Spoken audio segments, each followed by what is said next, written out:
Okay, pull up a chair. It's going to be a little while. Give you a warning. All right, well, I just want to thank you very much, everyone, for coming this afternoon to my book launch of Ride High Pineapple. I'd like to talk briefly about where the story started, and that was in 1967 when a baby girl came into the world in a birthing room at the Royal Brisbane Women's Hospital. She didn't have the joyous entry that most babies do. After the birth, she was immediately whisked away by the midwife, and a phone call was made to her father, who was working. Fathers weren't allowed in the delivery room in those days. The doctor described the man's daughter, saying to him that the little girl had large eyes, like Froggy eyes. He was asked to come immediately to the hospital. The baby girl was soon diagnosed as having a rare craniofacial syndrome called Cruzon disease. Since that time, it has been changed from a disease to a syndrome. Her skull and face hadn't developed properly. The bones were small, meaning she had large bulgy eyes, a flat face, a fused skull, and other distinctive features. This was a shock to the family, as there was no family history of the syndrome and no reason to suspect anything different than a healthy baby like her two brothers had been. Early fears of the baby girl being blind were erased, but her future was unknown. Her family did not touch her for 11 days, as her mother had a cold sore. All they could do was look at her through the nursery window. She was placed with other babies that were up for adoption. After the baby girl's feeding was sorted, she went home, dressed in a pretty outfit and wrapped in a pink shawl. Life would take a very different path from that moment on to what the parents had imagined. It wasn't easy for the baby or for her family. By the end of her first year of life, her brain was being squashed by her skull. She needed surgery to survive. A search was made to find a surgeon who could make her skull bigger. The surgeries were successful and her development, which had stopped, continued. Nothing else could be done to help how she looked. Her parents were determined that their daughter would lead a normal life, but people were cruel. Adults and children stared, called her names, said that she shouldn't leave her house, and she was pushed around and hurt at school. Family and friends of her parents, her brothers, and her own friends tried to protect and support her. But the saying that sticks and stones may break your bones, but names will never hurt, is wrong. Each name hurt her and made her feel inferior. Despite the bullying, this little girl was determined. She had passions. She loved her tennis, her dolls, reading, her story writing, her girl guides, and her youth group. She always knew in her heart that Jesus loved her. She endured regular doctor appointments in Brisbane, loving the riding on the train. In 1977, at the age of 9, she underwent revolutionary craniofacial surgery in Brisbane to try and make her look normal. The technique used had just been perfected in Paris. The operation was successful, except that she lost the sight in her left eye. This, along with poor peripheral vision in her right eye, would mean she would never be able to drive. After this operation, the girl wore a wig to hide her head scars while her hair grew back, and she was bullied horribly at school for doing so.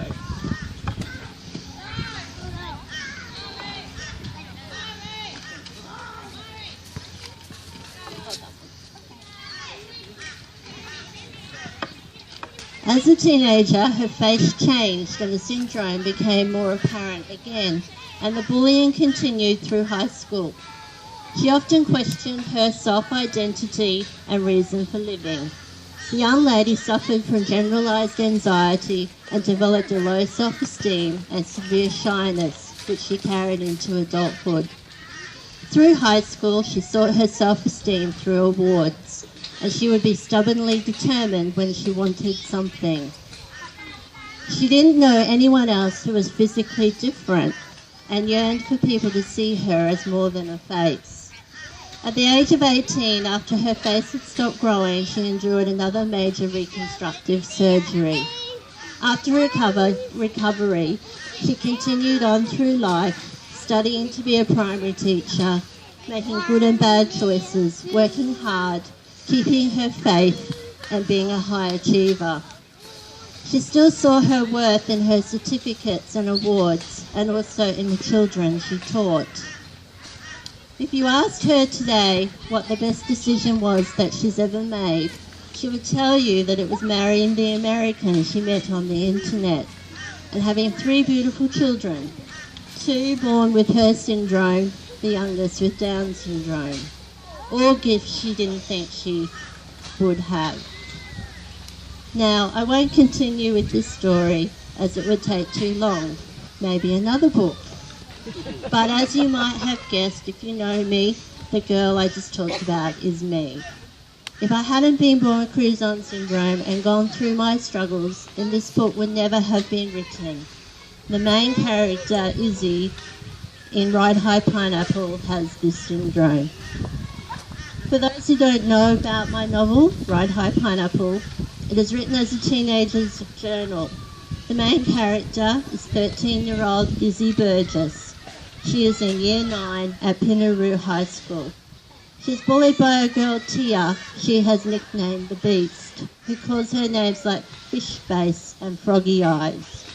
She experiences bouts of paralysing anxiety, friendship ups and downs, and a secret crush on Tim, who she thinks is the cutest boy in her class. Her passion is skateboarding, and it is through this that she is able to find some of the answers she needs to deal with her problems. Ride High Pineapple is not a memoir. It is fictitious, but there are some things that are based on reality. Issy has a lot of me in her and how I felt as a teenager. Her father, Mr. Burgess, is very similar to my dad, who passed away in 2003. And I know would be extremely proud of me for having written this. I'm sure he's up in heaven bragging for sure. In the second chapter, Issy gives a speech to her English class. It is in this speech that she talks to her class about her syndrome. For this I used my daughter Melissa's actual speech she gave to her Year 8 class when she told them about her face, and I changed it to fit the story. The skateboarding was also inspired by Melissa, who was into skateboarding and has a variety of boards. Everyone in my family has anxiety in varying degrees, and all the details about the hospitals, doctors, Starlight Foundation and other things are from our life. You may have noticed the words on the banner beside the pineapples. You become what you believe.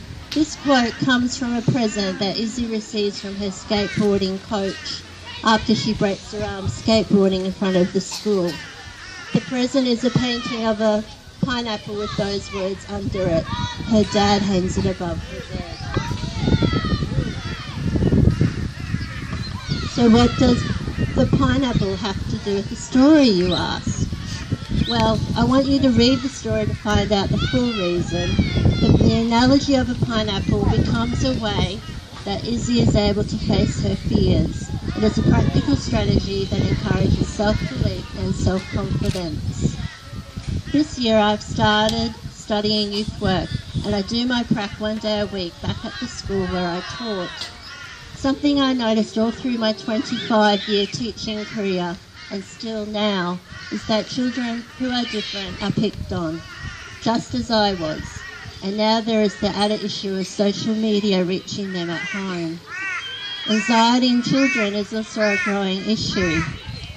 And even though this story focuses on facial difference, it will inspire and help any child who is bullied for being different and or who suffers from anxiety.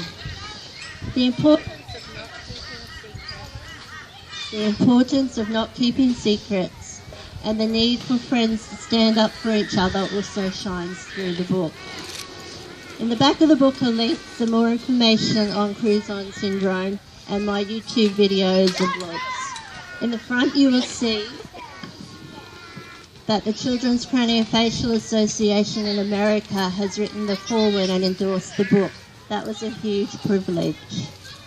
To finish with, I'd like to thank my family, Joe, Melissa, Nick and Jessica, for supporting me through this journey. I love you all. I've tried to write this book a few times since Melissa was born, but it was always put away.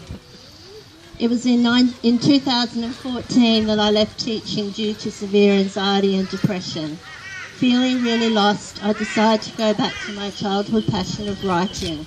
I joined the Strathpine Writers group, signed up for courses and learnt and wrote and learnt more and wrote more. A lovely lady, Helen Lowe, took me under her wing and she encouraged me to write Ride High Pineapple and to finish the first version.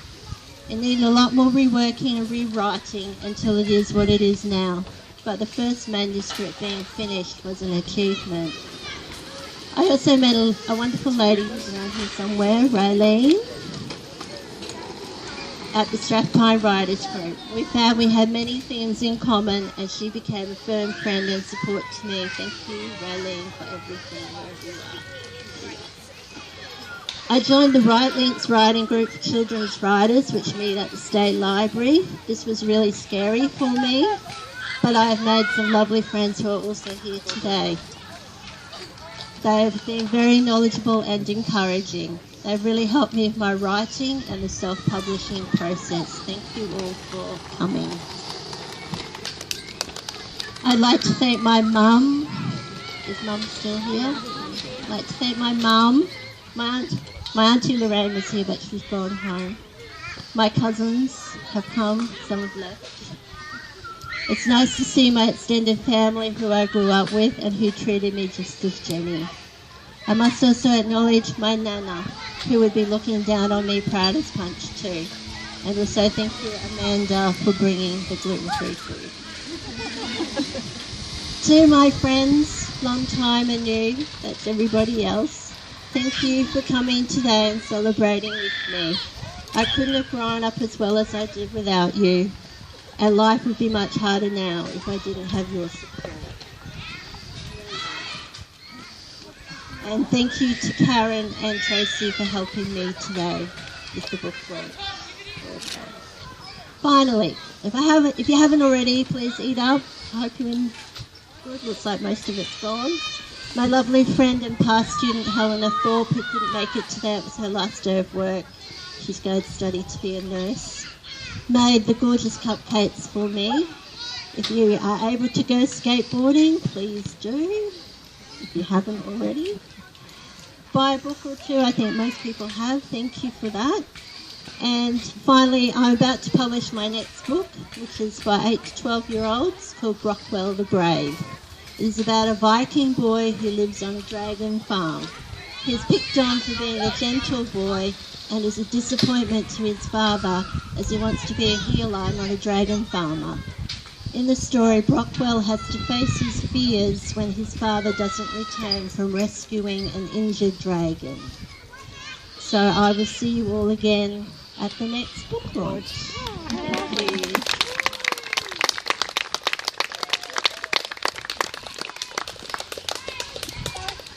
Is there anyone who'd like to say anything? If not.